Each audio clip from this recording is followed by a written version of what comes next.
आज इस वीडियो में आपको पता चलने वाला है कि हार्ट अटैक का असली कारण है क्या, कौन सी ऐसी चीज है जिसकी वजह से अचानक से ये केसेस आपके सामने आ रहे हैं। अचानक से किसी को भी हार्ट अटैक आ जाता है अपने नॉर्मल काम करते हुए, कोई सिम्टम नहीं आता, पता ही नहीं चलता कब किसको अचानक से हार्ट अटैक आ जाए। आपकी बॉडी में जो इन्फ्लामेशन होती है, जो जॉइंट्स पेन होता है, जो सूजन आ जाती है, बिना मतलब के ही सारी चीजें, सारे टेस्ट आपने करवा लिए हैं, सब कुछ नॉर्मल है, फिर भी जॉइंट्स पेन आपकी बॉडी से जाता नहीं है, थकान आपकी बॉडी में बनी रहती है। इन सब का कारण क्या है? ये बढ़ चढ़ के इतनी बीमारियां हो रही है। आप हेल्दी डाइट भी फॉलो करते हैं, एक्सरसाइज भी करते हैं, सब कुछ करते हैं, लेकिन फिर भी ये चीजें आपकी बॉडी में क्यों हो रही है? इसका जिम्मेदार है एक मॉलिक्यूल, सिर्फ और सिर्फ एक मॉलिक्यूल जो आपकी बॉडी में रुका हुआ है या आपकी बॉडी में जरूरत से ज्यादा बढ़ रहा है, जिसकी वजह से अचानक से हार्ट अटैक किसी को भी आ सकता है। तो अभी से आप इसको जान लीजिए और समझ लीजिए कौन सा खाना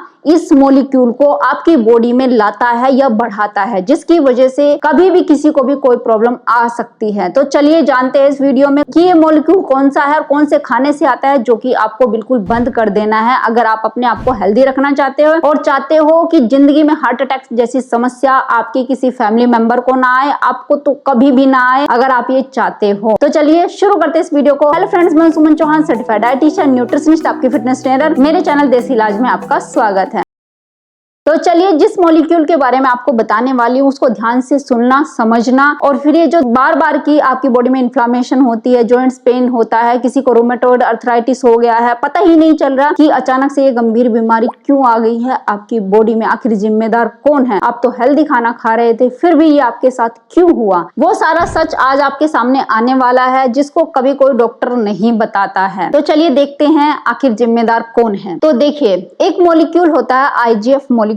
आपने कभी इसका नाम नहीं सुना होगा। ये जिम्मेदार होता है आपकी इन सभी बीमारियों का। आपके हार्ट मसल जो वीक हो रहे हैं, और खास करके जैसे 14-15 साल के बच्चे हैं। अभी हाल ही में एक केस मैंने सुना था, 14-15 साल की एक लड़की थी, 9th क्लास में पढ़ती थी। अचानक से उसने लंच किया स्कूल के अंदर ही, एकदम हेल्दी थी, लंच किया और अचानक से उसके बाद उसको आता है हार्ट अटैक, बेहोश हो जाती है और उसके बाद वो इस दुनिया से चली जाती है। अब सोचिए उस बेचारी लड़की ने ऐसा क्या गलत किया जो उसके साथ ये घटना घटित हुई? आखिर ऐसा क्यों हो रहा है? तो उसका जिम्मेदार है IGF मॉलिक्यूल। आपने नहीं सुना होगा। और ये किस खाने से आता है मैं आपको बताने जा रही हूँ। चलिए बढ़ते हैं आगे। सबसे पहले IGF मॉलिक्यूल होता क्या है आप सब ये जानना चाहेंगे, तो ध्यान से सुन लीजिए। जैसे कि IGF के नाम से पता चलता है, insulin like growth factor. Growth factor, इसके नाम में ही इसकी फुल फॉर्म छुपी हुई है। ग्रोथ फैक्टर है एक तरीके का, और ये इंसुलिन की तरह का काम करता है। ये दोनों एक कजन की तरह हैं। इनका काम एक ही जैसा है। जैसे इंसुलिन आपकी बॉडी में रिलीज होता है, वो क्या करता है? आपके खाने को, आपके ग्लूकोज को डाइजेस्ट करने का काम करता है, आपके खून से उठा के आपके सेल्स में भेजता है। ये भी वही काम करता है, लेकिन इसका मेन काम बच्चों में होता है। बच्चों में क्या होता है? ये फोकस करता है ग्रोथ को, उनकी बोन्स को लंबा करने में, चौड़ा करने में, ब्रेन के जो फंक्शन है उनको ग्रोथ करने में जिम्मेदार होता है। ये खास करके आपकी मांसपेशियों को, आपके सेल्स की ग्रोथ करने में ये जिम्मेदार होता है। तो जब छोटे बच्चे होते हैं तो खास करके उसमें इसका रोल बहुत ज्यादा होता है। अब ये पाया कहाँ जाता है? ये सभी मैमल प्राणी होते हैं। मैमल प्राणी कौन होते हैं? स्तनधारी जितने भी जीव होते हैं जो बच्चा पैदा करते हैं, जैसे एक माँ होती है, जितने भी जानवर होते हैं, गाय, भैंस, बकरी, ये सब होते हैं, तो उनके दूध में पाया जाता है। जब माँ का पहला दूध जो होता है ना, फर्स्ट टाइम निकलता है, उसमें ये IGF मॉलिक्यूल बहुत ज्यादा मात्रा में होता है। जब माँ पहले साल बच्चे को फीड कराती है तो उसमें IGF मॉलिक्यूल अच्छा होता है, और तभी आपने देखो 1 साल के अंदर अंदर बच्चा कई गुना ज्यादा ग्रोथ पकड़ता है। फिर दूसरे साल के अंदर भी ऐसे ही होता है और बच्चा हेल्दी भी रहता है। तो उसकी बॉडी में ग्रोथ किससे हो रही है? IGF मॉलिक्यूल से। तो ये अच्छा भी होता है। इसके गुड जो साइड है वो भी देख लीजिए। तो जैसे कि ये बच्चों को टॉलर बनाता है, लंबा करने में हेल्प करता है, और इसके साथ में आपकी बोन्स को मजबूत बनाता है, आपकी रिपेयरिंग का काम करता है। आपको कोई इंजरी हो जाती है उसे जल्दी रिपेयर करने का काम करता है। ये इसकी सारी अच्छी चीजें होती हैं। तो इसलिए माँ का दूध बहुत ज्यादा जरूरी है। और मैंने आपको बता दिया, जैसे गाय का, भैंस का दूध है, सब में IGF मॉलिक्यूल होता है। अब दिक्कत कहाँ आती है भाई? अब आप खुश हो गए होंगे कि भाई आईजीएफ मॉलिक्यूल तो अच्छा है इसलिए हमें दूध पीना चाहिए। लेकिन दिक्कत यहाँ होती है, अब आप हो चुके हैं बड़े, आप हो चुके हैं 15-20 साल के, आपकी ग्रोथ पूरी हो चुकी है, 20 साल तक हो ही जाती है, मैक्सिमम सभी लोगों की ग्रोथ हो जाती है, लेकिन आप फिर भी दूध पिए जा रहे हैं, दूध से बनी चीजें भी खूब खाते हैं आप ये सोचते हैं इसमें कैल्शियम होता है, लेकिन इसमें आईजीएफ मॉलिक्यूल भी होता है, क्योंकि गाय या भैंस का जो दूध होता है उसके बच्चों के लिए होता है, पहले 1 साल के लिए या फिर अगले 6 महीने के लिए, 1.5 साल तक वो जरूरी होता है, उसके बच्चे की ग्रोथ के लिए जरूरी है। उसमें आईजीएफ मॉलिक्यूल बहुत ज्यादा मात्रा में, जिससे उसकी बच्चे की कई गुना ज्यादा ग्रोथ होती है। अब जैसे आपने सुना कि आईजीएफ मॉलिक्यूल आपके सेल्स की ग्रोथ भी करता है, तो जब एक्सेसिव ग्रोथ हो जाती है इसकी, तो हाई IGF-1 क्या करता है, can cause part of your body to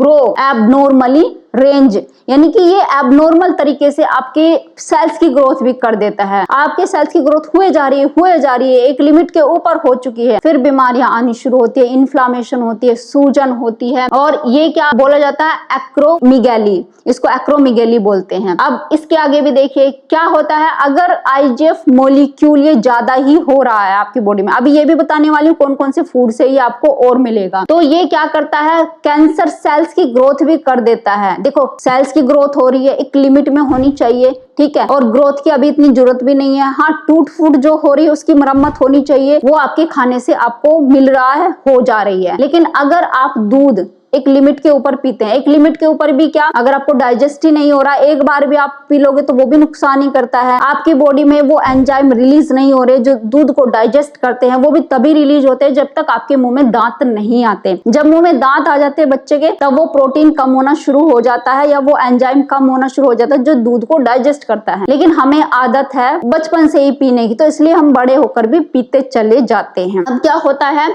कि कैंसर सेल्स क्यों हमारी बॉडी में इतना बढ़ रहे हैं, आजकल सभी को देखने को मिल रहा है, क्योंकि लोग क्या करें, दूध जरूरत से ज्यादा पी रहे, काम वो कर नहीं रहे, पसीना निकाल नहीं रहे हैं, तो सेल्स इतने ज्यादा ग्रोथ कर जाते हैं कि फिर वो कैंसर सेल में बदल जाते हैं। और जैसे कि आपने देखा, डायबिटीज रिस्क भी आपको हो सकता है। क्यों? क्योंकि इंसुलिन की तरह काम करता है। जब आपकी बॉडी में जरूरत से ज्यादा हो जाता है तो इंसुलिन सोचती है भाई काम तो हो रहा है तो मैं तो पीछे हट जाती हूँ। इंसुलिन आपकी बॉडी में निकलता नहीं है, ब्लड शुगर लेवल एक टाइम के बाद हाई होने लगता है और फिर इंसुलिन रेजिस्टेंस होने लगता है, जिससे टाइप 2 डायबिटीज बहुत सारे लोगों में देखने को मिलती है। लेकिन फिर भी वो डेयरी प्रोडक्ट छोड़ते नहीं है, मतलब कि दूध पीना बंद करते नहीं है। चलिए जी, हार्ट अटैक। अब हार्ट हेल्थ की बात करते हैं। जैसे कि मैं आपको बता रही हूँ, अचानक से किसी को भी हार्ट अटैक। अब माए क्या करती है, बेटा भूख लगी है तो दूध पी लो, भूख लगी है दूध पी लो। दूध बहुत अच्छा होता है, जिस टाइम भी तुम्हें भूख लगे तुम्हें दूध पीना चाहिए, 3 बार 4 बार। और मैंने ऐसी ऐसी माए देखी है कि पता नहीं कितनी कितनी बार हमेशा दूध दही हर खाने के साथ बच्चों को दूध दही दिया जाता है। अब आप देखिए कि high HGF level can weaken the heart muscle. ये साफ साफ लिखा हुआ है, आपके हार्ट मसल को वीक कर रहा है ये। This makes it harder for the heart to pump blood. ये क्या करता है, हार्ड कर देता है ब्लड को पंप करने के लिए, उसके मसल को हार्ड बनाता है। क्यों?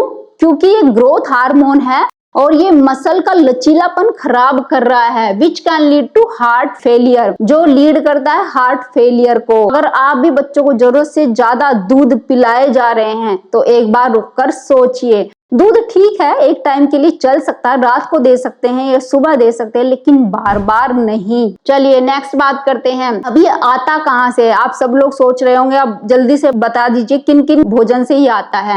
अब जैसे कि मैंने बताया, सबसे पहले मिल्क जिम्मेवार है, फिर उसके बाद चीज, योगर्ट जो मिल्क से ही बनता है। Dairy contain small amount of IGF naturally, मतलब कि हाई अमाउंट में होता है। जितना भी एनिमल से आने वाला खाना है, चाहे उसमें एग्स है, मीट है, मांस है, मछली है, मतलब ये बात हो सकती है कि किसी में थोड़ा है किसी में ज्यादा है, लेकिन एनिमल से जो भी खाना आ रहा है जिसमें भी प्रोटीन ज्यादा है उसमें IGF होता है, इसलिए आप खा सकते हैं। ठीक है, आप 8 दिन में 1 बार खा लो, 2 बार खा लो, लेकिन अगर पूरा दिन आप खाते, ब्रेकफास्ट में भी खाया, लंच में भी खाया, डिनर में भी खाया, तो ये आपके लिए खतरा बन सकता है। फिर ये मत सोचना कि हम हेल्दी क्यों नहीं, हम तो हेल्दी खाना खा रहे हैं। खास करके देखिए मीट लिखा हुआ है, स्पेशली बीफ एंड चिकन, जो कि प्रोटीन में बहुत रिच होते हैं, तो उसमें ये मॉलिक्यूल होता है। अब चलिए जानते हैं कि कैसे आप उसको ठीक कर सकते हो। कैसे आप इस चीज को कम कर सकते हैं, IGF मॉलिक्यूल को कम कर सकते हैं। जैसे कि आप बड़े हो चुके हैं तो ग्रोथ का इतना ज्यादा काम नहीं है, आपकी हड्डियों को बड़ा नहीं होना है, आपकी हड्डियों को रिपेयर करने का काम करना है। तो रिपेयर किन चीजों से हो सकती है? एक तो क्या काम करना है कि इंसुलिन को स्पाइक नहीं होने देना है, जैसे कि ग्लूकोज जिसमें ज्यादा होता है, हाई कार्बोहाइड्रेट रिच फूड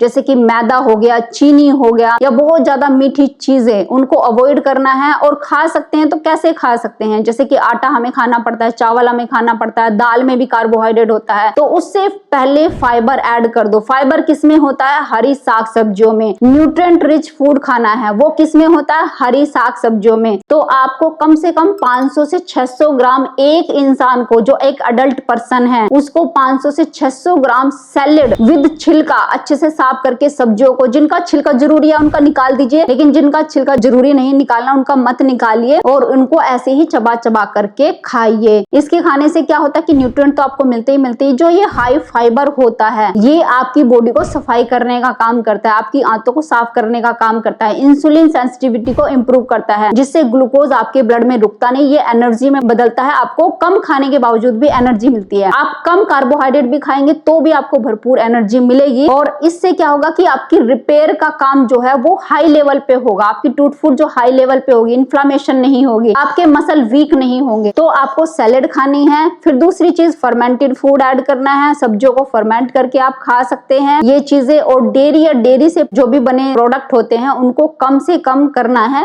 पत्तेदार सब्जियां आप खा सकते हैं, पत्तों का जूस निकाल के आप पी सकते हैं। इस तरीके से आप इस मॉलिक्यूल को अपनी बॉडी से कम कर सकते हैं, जो कि कारण बनता है आपके अनचाहे हार्ट अटैक का, या आपके जॉइंट्स पेन का, आपकी बॉडी में इन्फ्लामेशन हो रहा है, आपकी बॉडी में किडनी ठीक से काम नहीं कर रही, लीवर ठीक से काम नहीं कर रहा है, समय से पहले जो है आपके घुटने घिसने शुरू हो गए, मोटापा बढ़ता जा रहा है। इन सब चीजों को अगर आप कम करना चाहते हैं तो IGF को निकालिए, सैलेड और फर्मेंटेड फूड खाना शुरू करिए। फिर देखिए आपकी जिंदगी एकदम खुशहाल और हेल्दी बन जाएगी। उम्मीद है आज की वीडियो आपको बहुत पसंद आई होगी। आप लाइक शेयर भी करेंगे। अगर चैनल पे आपने चैनल को सब्सक्राइब कर लीजिए। फिर मिलती है नेक्स्ट वीडियो में, तब तक के लिए बाय बाय, टेक केयर।